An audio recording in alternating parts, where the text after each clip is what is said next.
अगर आप सब चाहते हैं जीतराज प्रेमी के वीडियो आप सब तक पहले पहुंचे तो लाल बटन को दबाकर चैनल को सब्सक्राइब जरूर कर ले और साथ में बेल आइकन को दबाना ना भूलें।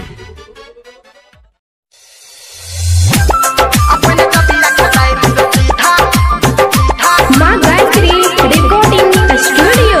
आप सुन रहे हैं जीतराज प्रेमी की भोजपुरी गाना बाई डीजे उमेश शुकीपुर बाजार।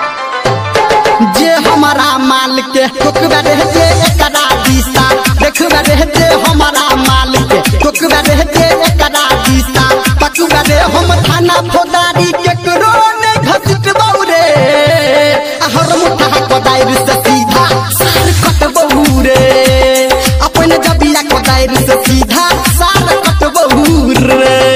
जे हमारा माल के टुकड़ा रहते एकरा दिशा टुकड़ा रहते हमारा माल के टुकड़ा रहते एकरा दिशा टुकड़ा रे हम थाना फौदारी केकरो नै घसीट बौरे हर मुठा कोदाइर से सीधा सार कट बौरे अपन जबिया कोदाइर से सीधा सार कट बौरे बुझली रे।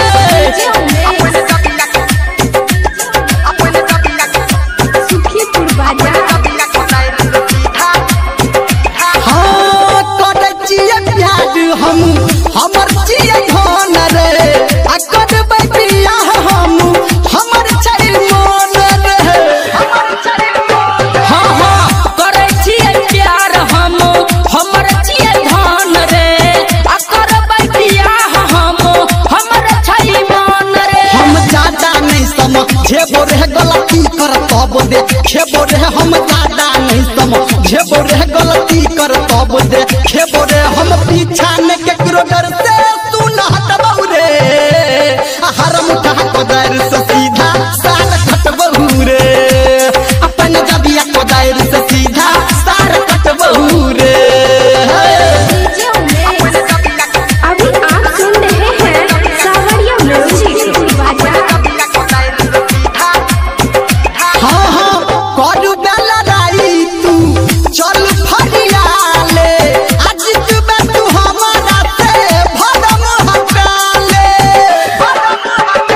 हाँ हाँ करबे लड़ाई तू चल फरियाले आज तबे तू हमारा से भरम हटाले। धर्मेंद्रा की सम झाप छौ संग लड्डू लाल गाप छौ निरमलिया की सम झाप छौ संग लड्डू लाल गाप छौ संजय गौतम जी से कही के न डटबौ रे हर मुठा कोदाइर से सीधा सार कटबौ रे अपन जबिया कोदाइर से सीधा सार कटबौ रे। जे हमारा माल के टुकड़ा रह जे एकरा दिशा टुकड़ा रे जे हमारा माल के टुकड़ा रह जे एकरा दिशा टुकड़ा रह हम थाना फौदारी के करो नहीं घसीट बौरे हर मुठा कोदाइर से सीधा सार कटबौ रे अपन जबिया कोदाइर से सीधा सार कटबौ रे बैला के हमरा माल के क्यों छरी है ना। अगर आप सब चाहते हैं जीतराज प्रेमी का नए नए वीडियो देखना चाहते हैं तो हमारी चैनल पर जाइए और नए नए वीडियो के मजा लीजिए और अच्छा लगे तो एक लाइक जरूर कीजिए और साथ में जितने भी दोस्त हैं सबको शेयर कीजिए।